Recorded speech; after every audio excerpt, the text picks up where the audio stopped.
Assalamualaikum warahmatullahi wabarakatuh. Selamat pagi sahabat Animal Welfare semuanya. Pagi ini saya bersama Bapak Waspada. Jadi Bapak Waspada ini adalah aktivis dan penggiat perlindungan anak. Beliau di KPAI atau Komisi Perlindungan Anak Indonesia sejak tahun 2011. Kemudian membentuk Komisi Perlindungan Anak Daerah di Bogor sejak tahun 2020 dan menjabat sampai sekarang. Selamat pagi Pak Waspada. Assalamualaikum warahmatullahi wabarakatuh. Iya. Assalamualaikum warahmatullahi wabarakatuh. Para pemirsa, para pencinta hewan. Yang alhamdulillah saya sekarang bersama Bu Dokter Nida. Kita akan berbincang tentang bagaimana sikap kita, bagaimana memberikan edukasi kepada anak-anak kita supaya dia mencintai hewan. Iya Bapak, jadi tujuannya sih podcast pagi ini itu membahas isu yang sedang marak Pak di dunia hewan ya. Jadi di dunia hewan ini sekarang sedang menjadi perbincangan anak-anak yang entah itu disuruh oleh orang dewasa, entah itu karena inisiatif sendiri, menyiksa hewan dengan tujuan dijadikan konten Pak. Dan bahkan konten penyiksaan hewan ini itu diminati oleh psikopat-psikopat dan diupload dan mendapat bayaran juga Pak, diupload di situs-situs tertentu gitu. Kira-kira apakah ada sanksi untuk kasus-kasus seperti ini? Karena banyak yang justru menggunakan alasan perlindungan anak supaya anak tersebut tidak dihukum gitu Pak. Nah, kalaupun ada sanksinya, apakah sanksinya itu ke anak ataupun ke orang dewasa yang menyuruh atau bagaimana Pak? Mohon tanggapannya. Baik, terima kasih kepada pemirsa, kepada orang dewasa, orang tua.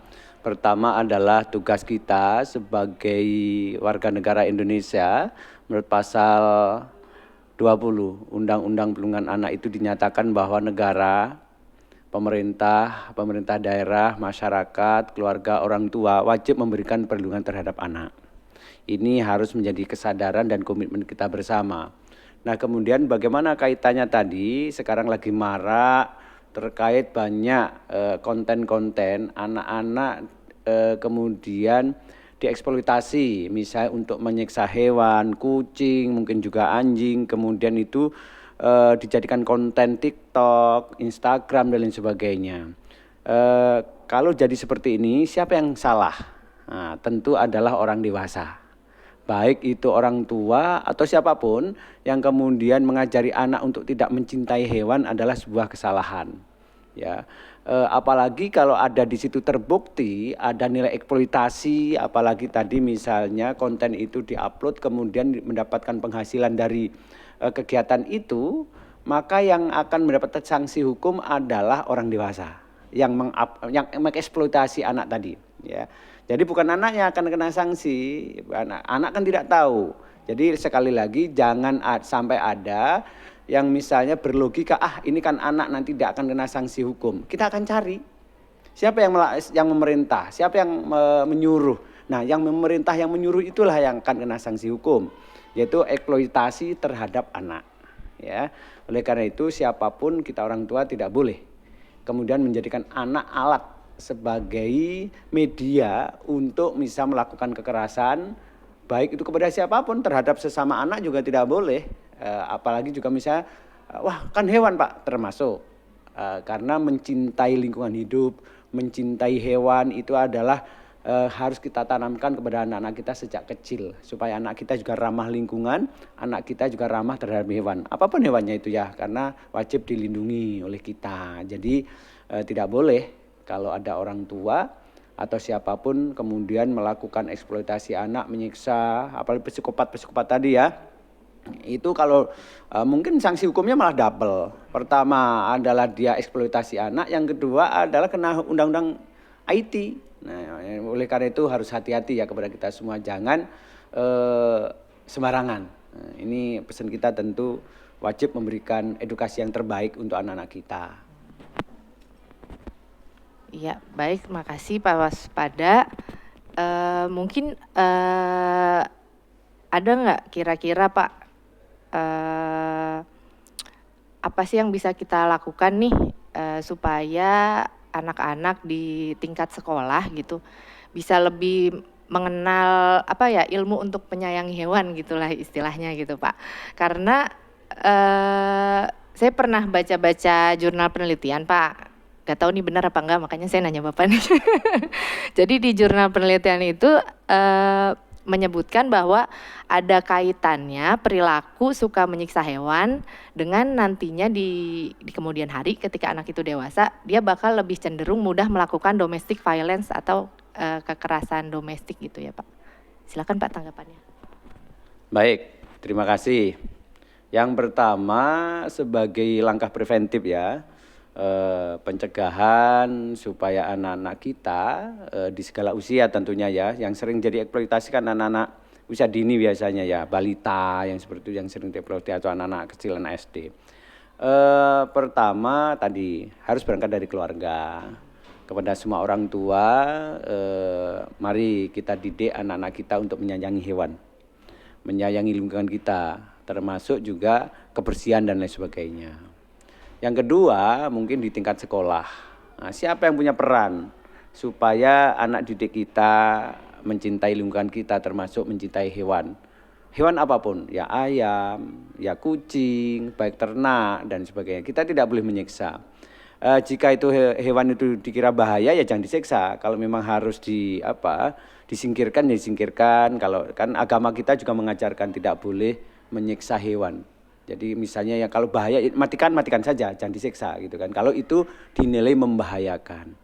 Akan tetapi lagi-lagi perlu edukasi memang kepada kita semua untuk menyayangi hewan. Siapa yang berperan? Pertama, guru agama. Agama kita kan agama Islam ini kan utama kita ya. Tentu semua agama akan mengajarkan hal yang sama, yaitu kalau Islam mengatakan Islam itu adalah agama rahmatil alamin.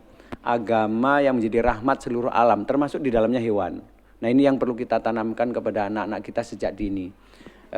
Menyayangi semua yang hidup, termasuk hewan, termasuk tumbuh-tumbuhan, termasuk semuanya.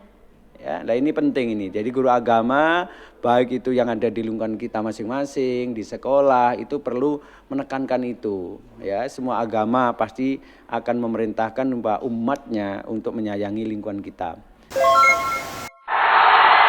Baik ya, kita tegaskan ya bahwa kita bisa pastikan semua agama mengajarkan kepada umatnya untuk menyayangi lingkungan hidup. Nah, termasuk menyayangi hewan. Nah, kalau di Islam sudah jelas Allah berfirman, Inna arsalnaka ila rahmatan alamin. Sesungguhnya tidak aku utus engkau Muhammad ya kecuali untuk rahmat seluruh alam. Nah, ini menjadi poin penting bagi kita. Oleh karena itu saya sampaikan tadi, guru agama ya tidak saja berbicara soal surga neraka, tapi bagaimana kita menyayangi hewan, mencintai hewan, lingkungan kita, dan insya Allah itu juga akan menjadi wasilah kita untuk masuk surga sebenarnya ya, sebagai ibadah ghairul mahdhah itu bisa. Itu yang terkaitan siapa yang punya peran. Yang kedua, guru pendidikan lingkungan hidup, PLH. Nah, bagaimana mencintai lingkungan hidup termasuk juga mencintai hewan, menyayangi hewan, itu adalah juga poin yang perlu kita pesankan kepada anak-anak kita. Nah, tadi pertanyaan, Pak, kalau sejak kecil anak-anak itu suka menyiksa hewan, nanti katanya gedenya juga akan bisa melakukan kekerasan domestik misalkan. Bisa jadi karena secara psikis sudah terbiasa. Sejak kecil sudah dianggap melakukan penyiksaan terhadap itu hal yang biasa, bahkan menghibur dia. Lah ini yang bahaya. Kalau menyiksa itu bagian dari sebuah kebahagiaan, ini yang bahaya. Nah, ini oleh karena itu harus kita hindarkan. Tidak boleh terjadi. Nah, kalau sudah hewan dianggap biasa, takutnya menular ke sesama teman. Nah, ini kan bahaya. Oleh karena itu sekali lagi, mari kita jaga, kita didik anak-anak kita edukasi anak-anak kita untuk selalu menyayangi lingkungan kita, menyayangi hewan, tidak menyiksa binatang dalam bentuk apapun. Kita pesankan kepada para masyarakat atau oknum-oknum tertentu yang suka melakukan itu, hentikan. Kalau tidak, saudara bisa terancam hukuman Undang-Undang Perlindungan Anak dan juga Undang-Undang IT. Ya, harus hati-hati ya. Jadi jangan sembarangan gitu kan, jangan sembarangan. Apalagi nanti kalau dugaannya adalah eksploitasi terhadap anak, hukumannya lebih besar. Nah, itu kira-kira. Baik Pak Waspada, Sudah mendapat cukup pencerahan ya. Terima kasih banyak nih Pak. Saya benar-benar merasa bertambah pengetahuannya setelah ketemu dengan Bapak, dan pastinya juga harus menambah rasa takut ya buat kalian di luar sana yang mau coba-coba nyiksa hewan buat konten atau nyiksa hewan buat hiburan. Karena Pak, waktu anjing Vicky itu ada kasus marak anjing Vicky habis ditimpukin pakai batako, itu mereka pada ketawa-ketawa Pak, anak SMA. Nah itu anak SMA jangan coba-coba ya, dan itu dikontenin, dan mereka nanti biasanya pasang ads kan supaya kontennya itu dapat uang gitu. Jangan coba-coba menyiksa hewan. Dan makasih banyak Bapak sekali lagi ya kepada masyarakat, kepada anak-anak Indonesia. Terima kasih ya pesan dari KPAD Kabupaten Bogor. Kepada masyarakat tentunya mari kita sayangi anak-anak kita dengan baik, kita lindungi anak-anak dengan baik, kita berikan pemenuhi hak-haknya dengan baik, dan kita edukasi dengan baik, termasuk bagaimana mengedukasi anak-anak kita mencintai lingkungan hidup, mencintai binatang, mencintai hewan. Ya, tentu juga saling menyayangi antar teman. Kepada orang tua, sekali lagi tadi, orang dewasa jangan coba-coba mengeksploitasi anak untuk kepentingan apapun. Apalagi tadi dengan menyiksa hewan, menyiksa binatang, kemudian itu ternyata kontennya dijual misalnya, dan itu menghasilkan, maka saudara akan terancam hukuman pelanggaran terhadap Undang-Undang Perlindungan Anak, dan bisa jadi juga Undang-Undang IT. Mari kita siapkan Indonesia yang ramah anak, Indonesia yang mencintai lingkungan hidup, Indonesia yang hijau, dan Indonesia yang menuju Indonesia Emas 1945. Terima kasih. Selamat pagi. Assalamualaikum warahmatullahi wabarakatuh.